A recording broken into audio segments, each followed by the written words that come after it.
májẹ̀mú tó ní fún ayé rẹ ò ní mọ̀.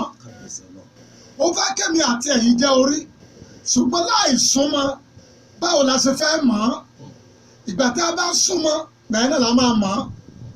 Gbogbo ẹ̀dá alààyè tó ń gbọ́ ètò lọ́wọ́lọ́wọ́ ẹnìkan ṣoṣo ló máa sọ̀yàn di orí. Òun náà ni ọba àwọn ọba, òun ni olúwa àwọn olúwa, ọba tó kú tó jíǹde, ọba tó ní gbogbo agbára lọ́wọ́, ọba tó ní gbogbo àṣẹ lọ́wọ́. Tá a bá wo gbogbo bíbélì a máa rí àwọn ènìyàn. Ẹja kọ́kọ́ wo Luke chapter 5.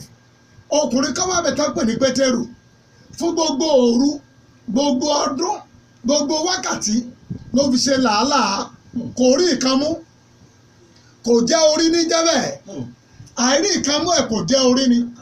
Ṣùgbọ́n ní àfẹ̀mọ́júmọ́ ó pàdé àkírísóre, ó pàdé ọba àwọn ọba, ó pàdé arúgbó ọjọ́. Ẹni tó pàdé ó wá fi kọ́lọ̀ kan sínú ayé ẹ̀. Kọ́lọ̀ tó fi sínú ayé ẹ̀ náà ni pé ìwọ kò ní ṣàṣetì mọ́. Bíbélì wípé ó kó àkókò ẹja, gbogbo àṣìdànù òru àná di ògo lónìí. Gbogbo ẹ̀dá alààyè tó ń gbọ́ mi, ẹnìkan tó lè gbé ọ sókè, tó lè jẹ́ orí, òun ni Jésù Kristi. Tá a bá wo Acts chapter 3, a máa rí ọkùnrin kan níbẹ̀, ó yarọ láti inú ìyá rẹ̀ wá. Wọ́n á máa gbé sí ojú ọ̀nà níbi tí ogunlọ́gọ̀ ń gbà kọjá kán lè máa fún ní owó 1 naira 2 naira kó fi jẹun. Ṣùgbọ́n ní ọjọ́ àfiyèsí yìí Pétérù àti Jòhánù wọ́n ń gòkè lọ tẹ́ḿpìlì láti lọ gbàdúrà. Àwọn ní oore ọ̀fẹ́ láti sọ̀yàn di orí, agbára láti sọ̀yàn di orí, àmì láti sọ̀yàn di orí ó wà nú ayé wọn. Nígbà tó pàdé ọkùnrin yìí, ohun tó sọ fún náà ni pé wúrà àti fàdákà àwa kò ní, ṣùgbọ́n ó ti a nílé o ní orúkọ Jésù, orúkọ tí sọ ní di orí, dìde kí o máa rìn. Bíbélì pé ó dìde ó sì ń rìn. Nígbà tá nínú John chapter 9, a rí ọkùnrin ní kábẹ̀, ó fọ́jú láti inú ìyá rẹ̀ wá, a bí ní afọ́jú, ó wáyé ní afọ́jú, ó ń jẹ bí afọ́jú, ó ń rìn bí afọ́jú, ó ń sùn bí afọ́jú, ó ń jí bí afọ́jú, ó ń sọ̀rọ̀ bí afọ́jú. Àwọn ọmọ ẹ̀yìn bí Jésù léèrè, tá a ní dẹ́ṣẹ̀ tí ọkùnrin yìí tá a fi bí ní afọ́jú?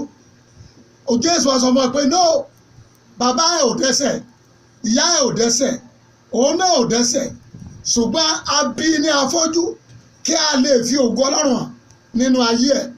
Ìwọ tó ń gbọ́ mi lónìí, ó ní kárísímà àti di orí. Kábíyèsí Ọlọ́run, ó ní kárísímà àti di orí. Ó wà nú ayé rẹ. Èmi náà ti ṣe ẹrú rí, mo ti ṣe ọmọ ọ̀dọ̀ rí. Oh my God, tí wọ́n fún mi ní 20 naira every month. Kábíyèsí Ọlọ́run. Ṣùgbọ́n gba eléyìí, Ọlọ́run tí mo sọ ọmọ tó sọ mí dorí, ó lè sọ ìwọ náà di orí. Ó ní ìpàdé ìfọwọ́kànmí tá a ṣe ní Old Ife Road láàárọ̀ ọ̀la láàrin aago 7 àárọ̀ sí aago 10 kí a tún máa lọ sí orí òkè ní ọjọ́ Friday, Saturday, ìdákùrẹ́ ní Sunday. Bó o bá wá ò lè rí. Ìwé oníwàásù wípé ẹ wá mi nígbà tí mo wà nítòsí, ẹ pè mí nígbà tí mo wà nítòsí, ẹ wá mi nígbà tẹ́ ẹ lè rí mi. Àkókò tí a lè rí rèé. Gbogbo ẹ̀dá alààyè tó ń gbọ́ mi, àkókò ti tó fún ẹ láti sọ ọ́ di orí. Èbèdì Édómù ó wà ní ipò ọmọ ẹ̀yìn, ṣùgbọ́n ní òru ọjọ́ kan mọ́jú a darapọ̀ mẹ́rin ayé Èbèdì Édómù. Èbèdì Édómù, Èbèdì ní orúkọ rẹ̀, Édómù nílùú rẹ̀, àwa àpépọ̀ Èbèdì Édómù, àpémọ́ ìlú rẹ̀. Ǹjẹ́ o mọ̀ pé nígbà tó pàdé àpótí ẹ̀rí, tó pàdé ọwọ́ Olúwa, ẹni àná tí a rò pé ó máa kú sínú òṣì, ó tún wá jẹ́ orí. Gbogbo èèyàn wọ́n tún sábà ẹ̀, wọ́n gbé ọwọ́ fún, wọ́n gbóṣùbà fún. Ǹjẹ́ o mọ̀ pé oṣù kejì ló múra àti tán yìí? Èmi sì lè sọ fún ọ pé alẹ́ ò tí ì lẹ́, ó ń tán báyìí, alẹ́ ò dẹ̀ tí ì lẹ́, ilé ò tí ì ṣú, alẹ́ ò lẹ́ o, alẹ́ ò lẹ́ o.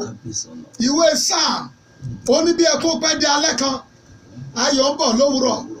ìwé Psalm 30:5 nìyẹn bí ẹ kó pẹ́ di alẹ́ kan ayọ̀ bọ̀ ní òwúrọ̀ ìwọ tí a rán mi sí àkókò àánú tó láti gbórí ẹ sókè láti sọ ẹrú di òmìnira ọmọ ẹ̀yìn di ẹni iwájú ìwọ la rán mi sí tó bá gbàgbọ́ lórí ètò tí a ṣe lọ́wọ́ lórí Prince FM ibikíbi tó ti wo ètò yìí lórí ètò fọwọ́kàn mi. kò ní í ṣe níbi tó ti wò mí kò ní í ṣe o o lè wà lamẹ́ríkà wà ní London o lè wà ní Germany o lè wà ní South Africa distance yẹ kò ní í ṣe pẹ̀lú ìfọwọ́kàn Ọlọ́run nínú ayé ẹ Ọlọ́run tí a sọ nípa rẹ̀ afẹ́fẹ́ ni afẹ́fẹ́ ni Ọlọ́run afẹ́fẹ́ ni Ọlọ́run ní àárín ìṣẹ́jú kan ó débi tó wà yẹ ó rí ẹ yóò fọwọ́kàn ẹ yóò ṣàánú ẹ yóò